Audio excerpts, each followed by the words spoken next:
Good morning সবাইকে। কেমন আছেন? আমি আলহামদুলিল্লাহ ভালো আছি।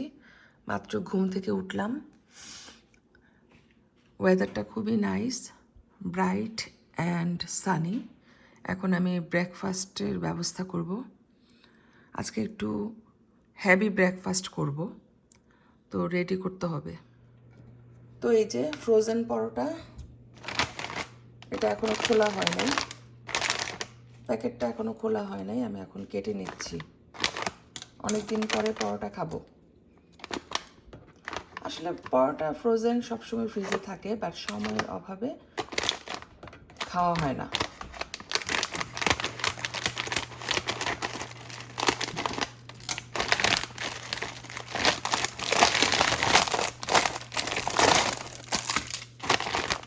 তো আমি এখন পরোটাগুলো ভাজবো।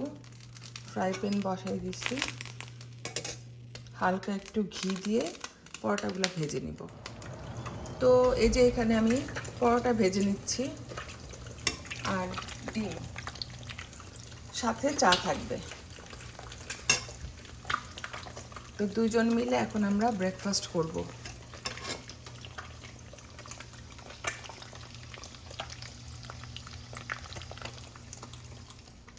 তো আমি আবার নাস্তা খাওয়ার সাথে সাথে রান্নার ব্যবস্থা করতেছি, কারণ যেদিন বাসায় থাকি চেষ্টা করি সকালের দিকে রান্নাটা করে ফেলতে।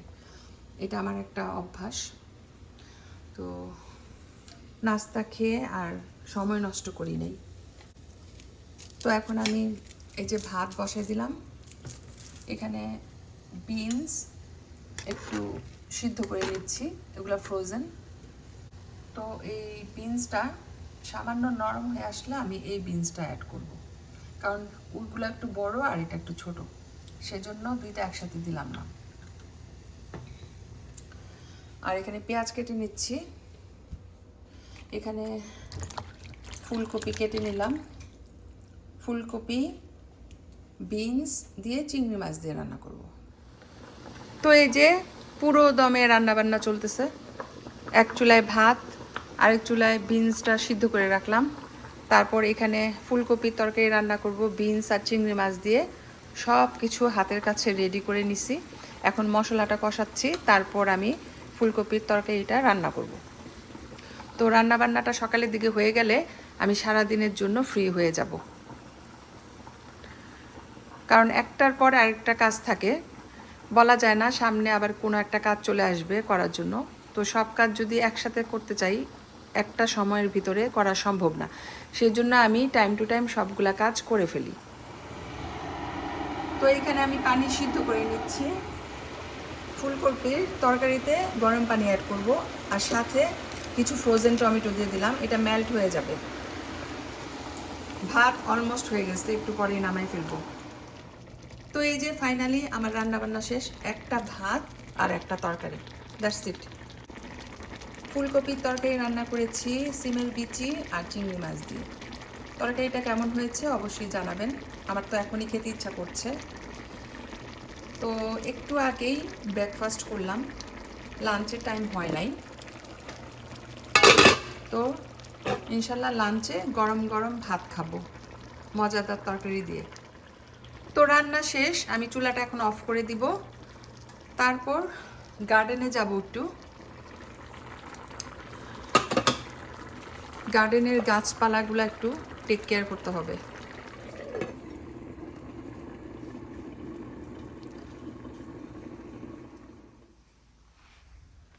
তো যাই হোক, আমি লাঞ্চ করে ফেলছি।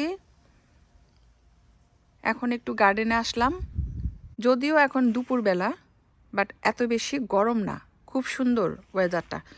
তো গার্ডেনে এসে আমি কিছুক্ষণ এখানে টাইম স্পেন্ড করছি অলরেডি। অনেক আগাছা ছিল, গাছের ভিতরে ভিতরে ছোট ছোট আগাছা ছিল, এগুলো আমি হাত দিয়ে তুলে ফেলছি। আজকে 2-3 দিন এই কাজটাই করতেছি, কারণ প্রচুর আগাছা একদিনে তুলে ফেলা সম্ভব না। তো আমি প্রতিদিন একটু একটু করে তুলতেছি। তো আগাছা তুলে পানি দিলাম। আর কিচেনের কিছু স্টাফ ছিল, পেঁয়াজ রসুনের খোসা, কলার খোসা, ডিমের খোসা, এগুলো সব আমি গাছের গোড়ায় গোড়ায় দিয়ে দিলাম। এই যে দেখতেই পাচ্ছেন।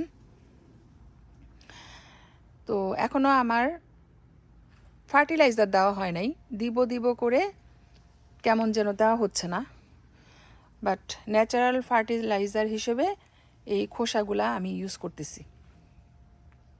অলমোস্ট জুন মাস শেষ, সুন জুলাই মাস চলে আসবে। তো এর ভিতরে যদি গাছগুলা বড় না হয় তাহলে ঠিক মতো কোনো কিছুই হবে না। তো আমি যতটুকু পারি টেক কেয়ার করতেছি।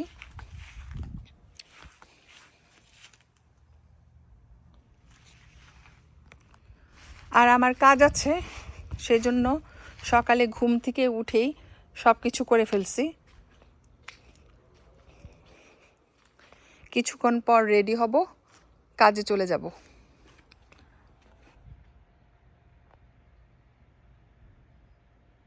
ওয়াও, আমার নেইবারের বাড়ির ব্যাকইয়ার্ডে পেয়ার গাছ, পেয়ার ধরছে। আগে নোটিস করি নাই, এইমাত্র নোটিস করলাম। কি সুন্দর, তাই না? আমারও ইচ্ছা আছে ইনশাল্লাহ নেক্সট ইয়ার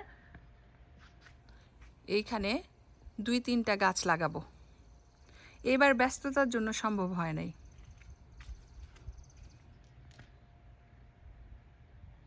এই যে পেয়ারগুলো দেখা যাচ্ছে পাতার ফাঁকে ফাঁকে। তো যাই হোক, আমি ভিডিওটা আর বেশি বড় করব না, কারণ কিছুক্ষণ পর রেডি হতে হবে, কাজে যাব, রাত্রে বাসায় আসব। আজকে লং শিফট। তো সবাই ভালো থাকবেন, ইনশাল্লাহ দেখা হবে নেক্সট ভিডিওতে। আল্লাহ হাফেজ।